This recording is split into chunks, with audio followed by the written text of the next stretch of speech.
Hello and welcome to the Primal Armor Podcast, where myself and other featured guests will be diving deep into topics that cover the four main aspects of health: physical health, mental health, emotional health, and spiritual health.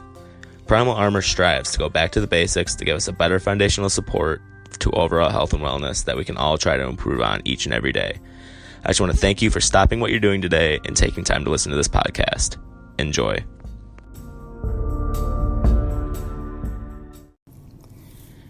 Before we get started into the episode, I just want to take a few seconds to thank today's sponsor, Anchor Podcasts. They allow me to create and edit these podcasts for you guys. They're also the ones who distribute this podcast to other platforms such as Spotify and the Apple Podcast app on your phone, so you guys can listen to it anywhere at any time. It's everything needed all in one app. I encourage you all to get started today. Go download the free Anchor app or go to anchor.fm and follow the podcast.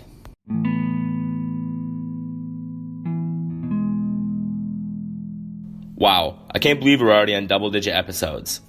It's been going quick. This week is episode 10, and we're going to be talking a little bit about improving our sleep quality and our sleep habits.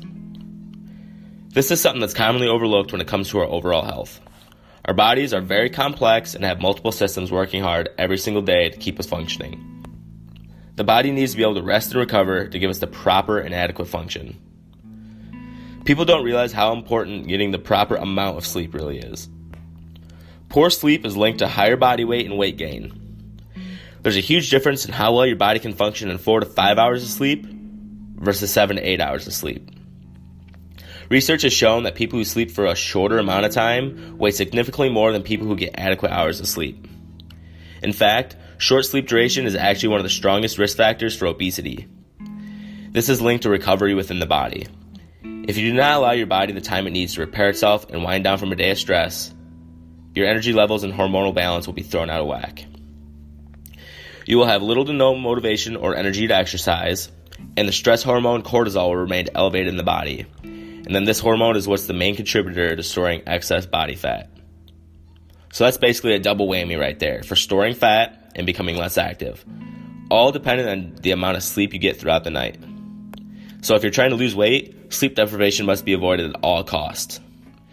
Not only does sleep deprivation mess with your stress hormone cortisol, it also affects your hormones that regulate appetite. People who sleep less have an increase in their levels of a hormone called ghrelin. This is a hormone that stimulates appetite and makes you feel hungry. This is what kicks in when your stomach starts to grumble when you're starving. If you feel like you're hungry all the time, this might be part of that problem. You may be needing to sleep more to help offset this ghrelin level in your body. The other appetite hormone that's thrown off during this is called leptin.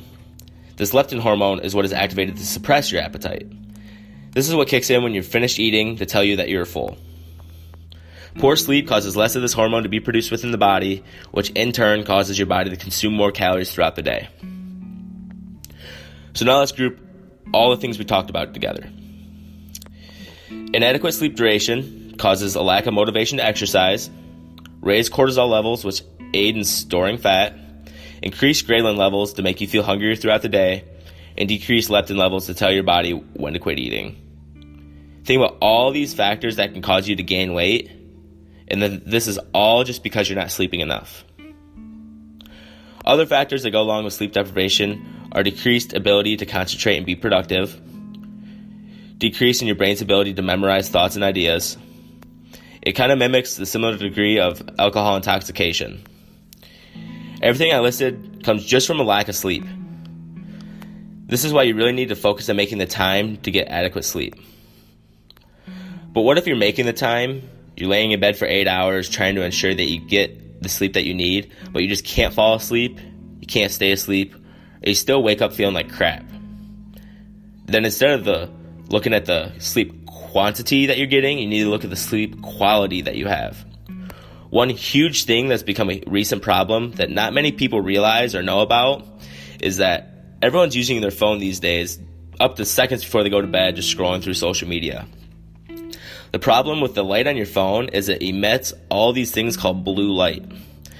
This blue light is the most intense light on the spectrum for your eyes. As your body goes on throughout the day and wants to start preparing itself for bed, it starts to produce this hormone called melatonin. Melatonin is what's secreted when you're falling asleep and keeps you in your sleep cycles. Your body naturally produces this and wants to produce it when you wind down for the day. When you stare at your phone and that blue light hits your eyes, your body interprets it the same way it does sunlight and stops the production of melatonin. This keeps you awake for longer because the body is no longer naturally prepared for bed.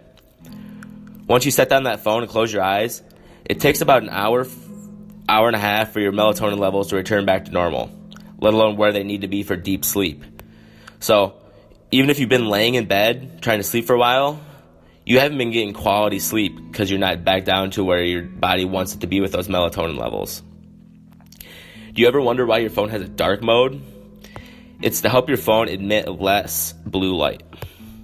I encourage you to turn this on, especially as most people use their phones for their alarms these days, so it's hard to eliminate all of this blue light entirely before bed. Put all your social media accounts and your general phone settings in dark mode so it doesn't interfere with your melatonin levels as bad right before bed. The best thing you can do is to put your phone down about an hour before you want to go to bed, leave them in the kitchen, leave them in another room, and buy a real alarm clock to wake up in the morning. This will help you eliminate all the blue light in your life and keep your natural melatonin levels elevated so you can get the right quality of sleep that you need. It's the same way with a TV. It also emits the same thing. If you sleep with the TV on, you're messing with your melatonin levels throughout the entire night. You should keep your television in the living room and stop watching about an hour before bed. Only associate your bed with sleeping, and that'll train your body that as soon as you hit the pillow, you'll fall into a deeper sleep a lot quicker. The bed should not be a time to sit and watch reruns of Office or Friends right before you fall asleep if you really want to take advantage of the full quality of sleep that you could be getting. Is this really ruining your health if you do this? No, but if you're having sleep troubles, you will almost certainly notice a difference if you take your phone and TV out of the equation about an hour before bed. Now let's just theoretically say you're getting yourself plenty of time to sleep, eliminated all distractions within the bedroom, and you're still waking up grumpy and groggy. Well, let me go a little bit over how your body handles its sleep cycles and let you decide if you want to take full advantage of them. So your body goes through about 5 stages of sleep throughout the night, and you keep cycling through all 5 as you continue to sleep. That's why it's called a sleep cycle. You don't just progress through your 5 stages once. It keeps happening multiple times throughout the night. The first 2 stages are your light sleep. That's where you're drifting in and out of sleep and any slight noise will wake you up. During the second stage, that's when your body starts to try to prepare you for stages 3 and 4, which is deep sleep. Your brainwave slows, your body temperature drops, and so does your heart rate. These are things that are delayed with that blue light we just talked about. Once your body runs through these processes, then it goes into stages 3 and 4, which is deep sleep. Your brainwaves are extremely slow and it's preparing you for the last stage, which is referred to as REM sleep, aka rapid eye movement stage. This is the dream stage. They call it REM because even though your eyes are closed, they're rapidly moving back and forth due to the brainwaves speeding up from intense dream activity. You cycle through all 5 stages in about 90 minutes. So you should try to time this out perfectly when you go to bed.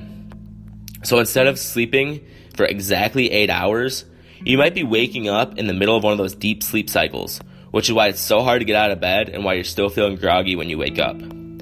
If you time it out to about 7.5 hours of sleep, that timing would be 3 complete sleep cycles, and you'd be getting up just as you finish a cycle and when you're in light sleep, making it much easier to wake up and feel more refreshed.